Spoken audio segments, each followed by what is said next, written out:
Shalom Jemaat GBI Jerusalem, Alkitab suara hari ini terdapat dalam 2 Samuel 16-18. 2 Samuel pasal 16. Ketika Daud baru saja melewati puncak, datanglah Ziba, hamba Mehi-boset, mendapatkan dia membawa sepasang keledai yang berpelana, dengan muatan 200 ketul roti, 100 buah kue kismis, 100 buah buahan musim panas, dan sebuyung anggur.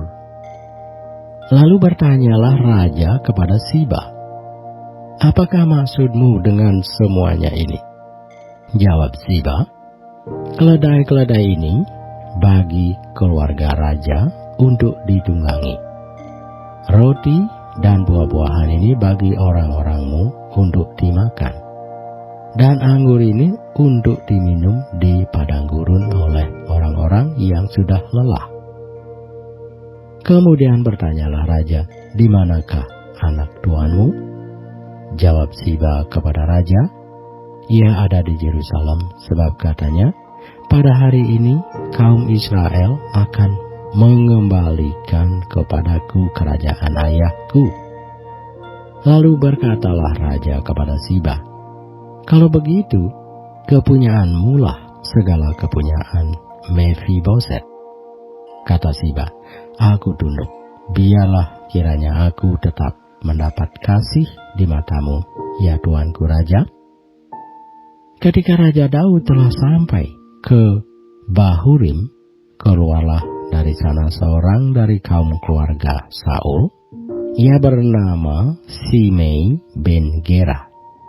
Sambil mendekati raja, ia terus-menerus mengutuk Daud, dan semua pegawai Raja Daud dilemparinya dengan batu, walaupun segenap tentara dan semua pahlawan berjalan di kiri kanannya. Beginilah perkataan Simei pada waktu ia mengutuk, "Enyahlah, enyahlah, engkau penumpah darah, orang dursila. Tuhan telah membalas kepadamu segala darah keluarga Saul yang engkau gantikan menjadi raja. Tuhan telah menyerahkan kedudukan raja kepada anakmu Absalom. Sesungguhnya engkau sekarang dirundung malang, karena engkau seorang penumpah darah." Lalu berkatalah Abisai, anak Seruya, kepada raja, "Mengapa anjing mati ini mengutuki tuanku raja? Izinkanlah aku menyeberang dan memenggal kepalanya." Tetapi kata raja, "Apakah urusanku dengan kamu, hai anak-anak Seruya? Biarlah ia mengutuk. Sebab apabila Tuhan berfirman kepadanya, 'Kutukilah Daud,' siapakah yang akan bertanya, 'Mengapa engkau berbuat demikian?'"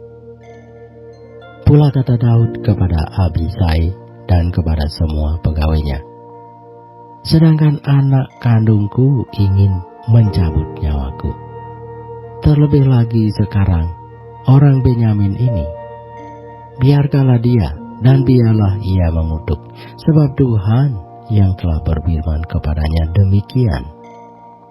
Mungkin Tuhan akan memperhatikan kesengsaraanku ini, dan Tuhan membalas yang baik kepadaku sebagai ganti kutuk orang itu pada hari ini." Demikianlah Daud melanjutkan perjalanannya dengan orang-orangnya, sedang Simei berjalan terus di lereng gunung bertentangan dengan dia, dan sambil berjalan ia mengutuk, melemparinya dengan batu, dan menimbulkan debu. Dengan lelah sampailah raja dan seluruh rakyat yang ada bersama-sama dengan dia ke Yordan. Lalu mereka beristirahat di sana.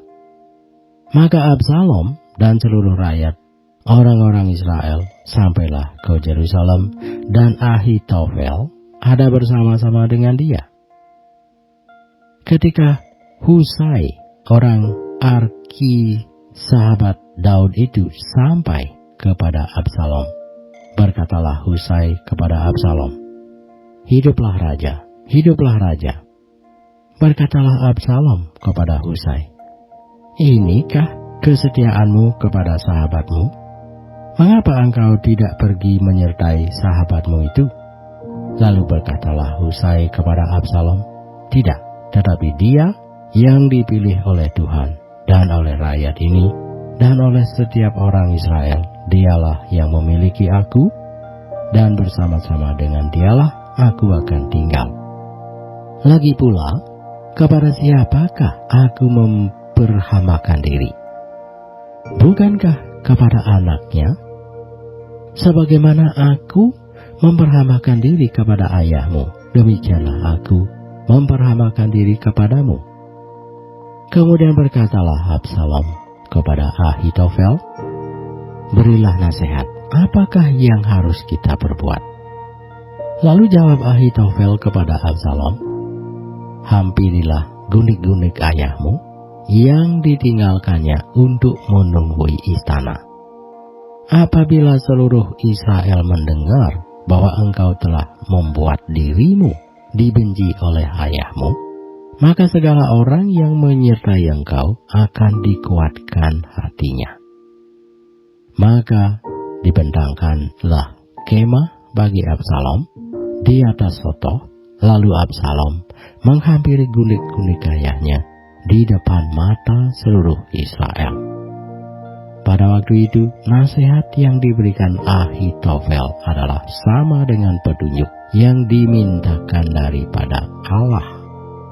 Demikianlah dinilai setiap nasihat Ahitofel, baik oleh Daud maupun oleh Absalom. 2 Samuel pasal 17. 2 Samuel pasal 17 kita baca. Berkatalah Ahitofel kepada Absalom, "Izinkanlah aku memilih 12.000 orang, maka aku akan bersiap dan mengejar Daud pada malam ini juga. Aku akan mendatangi dia selagi ia lesu dan lemah semangatnya, dan mengejutkan dia. Seluruh rakyat yang ada bersama-sama dengan dia akan melarikan diri, maka aku dapat menewaskan raja sendiri. Demikianlah aku akan membawa pulang seluruh rakyat itu kepadamu seperti seorang mempelai perempuan kembali kepada suaminya. Jadi engkau mencari nyawa satu orang saja, sedang seluruh rakyat tetap selamat." Perkataan ini disetujui oleh Absalom dan oleh semua tua-tua Israel. Tetapi berkatalah Absalom, "Panggillah juga Husai, orang Arki itu, supaya kita mendengar apa yang hendak dikatakannya." Ketika Husai datang kepada Absalom, berkatalah Absalom kepadanya demikian, "Beginilah perkataan yang dikatakan Ahitofel. Apakah kita turut nasihatnya? Jika tidak, katakanlah." Lalu berkatalah Husai kepada Absalom, "Nasihat yang diberikan Ahitofel kali ini tidak baik." Kata Husai pula, "Engkau tahu bahwa ayahmu dan orang-orangnya adalah pahlawan, dan bahwa mereka sakit hati seperti beruang yang kehilangan anak di padang. Lagi pula ayahmu adalah seorang prajurit sejati. Ia tidak akan membiarkan rakyat tidur. Tentulah ia sekarang bersembunyi dalam salah satu lubang atau di salah satu tempat. Apabila pada penyeberangan pertama beberapa orang tewas, dan ada orang mendengar hal itu, maka orang akan berkata, rakyat yang telah mengikut Absalom sudah menderita kekalahan. Maka seorang gagah perkasa sekalipun yang hatinya seperti hati singa akan tawar hati sama sekali, sebab seluruh Israel tahu bahwa ayahmu itu seorang pahlawan, dan orang-orang yang bersama-sama dia adalah orang gagah perkasa. Sebab itu, ku nasihatkan, suruhlah seluruh Israel dari Dan sampai Berseba berkumpul kepadamu seperti pasir di tepi laut banyaknya, dan engkau sendiri juga harus turut bertempur. Apabila kita mendatangi dia di salah satu tempat, di sana ia terdapat, maka kita akan menyergapnya seperti embun jatuh ke bumi, sehingga tidak ada yang lolos, baik dia maupun orang-orang yang menyertainya. Dan jika ia mengundurkan diri ke suatu kota, maka seluruh Israel akan mengikat kota itu dengan tali, dan kita akan menyeretnya sampai ke sungai, hingga batu kecil pun tidak terdapat lagi di sana. Lalu berkatalah Absalom dan setiap orang Israel, nasihat Husai orang Arki itu lebih baik daripada nasihat Ahitofel. Sebab Tuhan telah memutuskan bahwa nasihat Ahitofel yang baik itu digagalkan dengan maksud supaya Tuhan mendatangkan celaka kepada Absalom. Sesudah itu berkatalah Husai kepada Sadok dan kepada Abiatar, imam-imam itu, ini dan itu dinasihatkan Ahitofel kepada Absalom dan kepada para tua-tua Israel, tetapi ini dan itu kunasihatkan. Oleh sebab itu, suruhlah dengan segera memberitahukan kepada Daud demikian. Pada malam ini, janganlah bermalam di tempat-tempat penyeberangan ke padang gurun, tetapi menyeberanglah dengan segera, supaya jangan raja dan seluruh rakyat yang bersama-sama dengan dia itu ditelan habis. Yonatan dan Ahimaas menunggu di En-Rogel, dan setiap kali ada seorang budak perempuan yang datang membawa kabar kepada mereka, dan mereka pun langsung memberitahu Raja Daud, sebab mereka tidak boleh dilihat memasuki kota.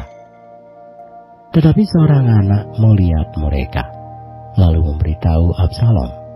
Jadi pergilah keduanya dengan segera, dan sampailah mereka ke rumah seseorang di Bahurim yang mempunyai sumur di halamannya, maka turunlah mereka ke dalamnya. Kemudian perempuan itu mengambil kain tudungan, membentangkannya di atas mulut sumur itu, dan menaburkan butir-butir gandum di atasnya sehingga tidak kelihatan apa-apa. Sampailah orang-orang Absalom kepada perempuan itu di rumahnya, lalu bertanya, di manakah Ahimaas dan Yonatan? Jawab perempuan itu kepada mereka, mereka telah menyeberangi sungai itu. Kemudian mereka mencari, tetapi tidak mendapatnya. Lalu pulanglah mereka ke Yerusalem. Setelah orang-orang itu pergi, keluarlah keduanya dari sumur, lalu pergi memberitahu Raja Daud. Kata mereka kepada Daud, bersiaplah dan seberangilah dengan segera sungai ini, sebab ini dan itu dinasihatkan Ahitofel terhadap kamu. Lalu bersiaplah Daud dan seluruh rakyat yang bersama-sama dengan dia, dan mereka menyeberangi sungai Yordan. Pada waktu fajar tidak ada seorang pun yang ketinggalan, yang tidak menyeberangi sungai Yordan. Ketika dilihat Ahitofel bahwa nasihatnya tidak dipedulikan, dipasangnyalah pelana keledainya, lalu berangkatlah ia ke rumahnya, ke kotanya. Ia mengatur urusan rumah tangganya, kemudian menggantung diri. Demikianlah ia mati, lalu ia dikuburkan dalam kuburan ayahnya. Maka sampailah Daud ke Mahanaim ketika Absalom menyeberangi sungai Yordan dengan seluruh orang Israel yang menyertainya. Absalom telah mengangkat Amasa menggantikan Yoab untuk mengepalai tentara. Amasa adalah anak seorang yang bernama Yitra, seorang Ismael yang telah memperistri Abigail binti Nahas, saudara perempuan Seruya ibu Yoab. Lalu orang Israel dan Absalom berkemah di tanah Gilead.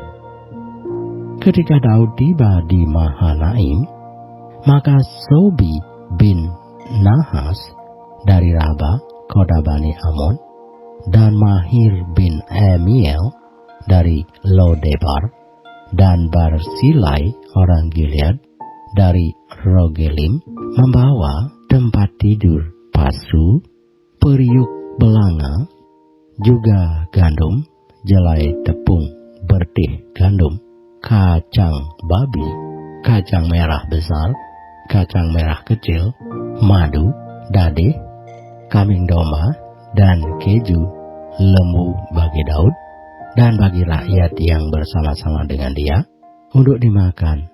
Sebab kata mereka, rakyat ini tentu telah menjadi lapar, lelah, dan haus di padang gurun. 2 Samuel pasal 18. Daud memeriksa barisan tentara yang bersama-sama dengan dia. Kemudian ia mengangkat kepala pasukan 1000 dan kepala pasukan 100 atas mereka. Lalu Daud menyuruh tentara itu maju berperang. Sepertiga di bawah perintah Yoab, sepertiga lagi di bawah perintah Abisai, anak Seruya, adik Yoab, dan sepertiga lainnya di bawah perintah Itai, orang Gad itu. Lalu berkatalah raja kepada rakyat, "Aku juga akan maju berperang bersama-sama dengan kamu." Tetapi tentara itu berkata, "Janganlah tuanku maju berperang. Sebab apabila kami terpaksa melarikan diri, maka mereka tidak akan menghiraukan kami. Bahkan sekalipun mati separuh daripada kami, mereka tidak akan menghiraukan kami.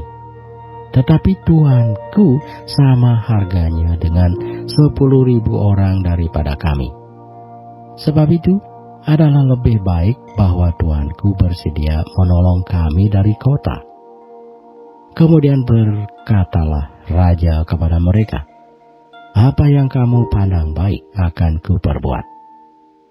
Lalu berdirilah raja di sisi pintu gerbang, dan seluruh tentara itu berjalan keluar, beratus-ratus dan beribu-ribu. Dan raja memerintahkan kepada Yoab, Abisai, dan Isai demikian, "Perlakukanlah Absalom, orang muda itu, dengan lunak karena aku." Dan seluruh tentara mendengar ketika raja memberi perintah itu kepada semua kepala pasukan mengenai Absalom. Lalu tentara itu maju ke padang menyeberang orang Israel, dan terjadilah pertempuran di hutan Efraim. Tentara Israel terpukul kalah di sana oleh orang-orang Daud. Dan pada hari itu terjadilah di sana pertumpahan darah yang dahsyat, 20.000 orang tewas. Kemudian pertempuran meluas dari sana meliputi seluruh daerah itu, dan hutan itu memakan lebih banyak orang di antara tentara daripada yang dimakan pedang pada hari itu. Kebetulan Absalom bertemu dengan orang-orang Daud. Adapun Absalom menunggangi Bagal. Ketika Bagal itu lewat di bawah jalinan dahan-dahan pohon tarbantin yang besar, tersangkutlah kepalanya pada pohon tarbantin itu, sehingga ia tergantung antara langit dan bumi. Sedang Bagal yang dikendarainya berlari terus. Seseorang melihatnya, lalu memberitahu Yoab, katanya, "Aku melihat Absalom tergantung pada pohon tarbantin." Yoab berkata kepada orang yang memberitahu kepadanya itu, "Apa? Jika engkau melihatnya, mengapa engkau tidak membanting dia ke tanah di tempat itu juga? Maka selayaknya aku memberi engkau 10 sikal perak dan 1 ikat pinggang." Tetapi orang itu berkata kepada Yoab, "Sekalipun aku mendapat 1000 sikal perak di telapak tanganku, takkan aku menjamah anak raja itu. Sebab di depan telinga kamilah raja memberi perintah kepadamu dan kepada Abisai dan kepada Itai, katanya, lindungilah Absalom orang muda itu karena aku. Sebaliknya, jika aku mencabut nyawanya dengan khianat, tidak ada sesuatu pun yang tinggal tersembunyi kepada raja, maka engkau akan menjauhkan diri." Tetapi Yoab berkata, "Aku tidak mau membuang-buang waktu dengan kau seperti ini." Lalu diambilnyalah 3 lembing dalam tangannya dan ditikamnya ke dada Absalom sedang ia masih hidup di tengah-tengah dahan pohon terbantin itu. Kemudian 10 bujang pembawa senjata Yoab mengelilingi Absalom lalu memukul dan membunuh dia. Sesudah itu Yoab meniup sangkakala sehingga tentara berhenti mengejar orang Israel sebab Yoab mau menahan tentaranya itu. Lalu mereka mengambil mayat Absalom dan melemparkannya ke dalam lubang yang besar di hutan itu. Kemudian mereka mendirikan di atasnya timbunan batu yang sangat besar. Dan seluruh orang Israel melarikan diri masing-masing ke kemahnya. Sewaktu hidupnya Absalom telah mendirikan bagi dirinya sendiri tugu yang sekarang ada di lembah raja, sebab katanya, "Aku tidak ada anak laki-laki untuk melanjutkan ingatan kepada namaku." Dan ia telah menamai tugu itu menurut namanya sendiri. Sebab itu, sampai hari ini tugu itu dinamai orang Tugu Peringatan Absalom.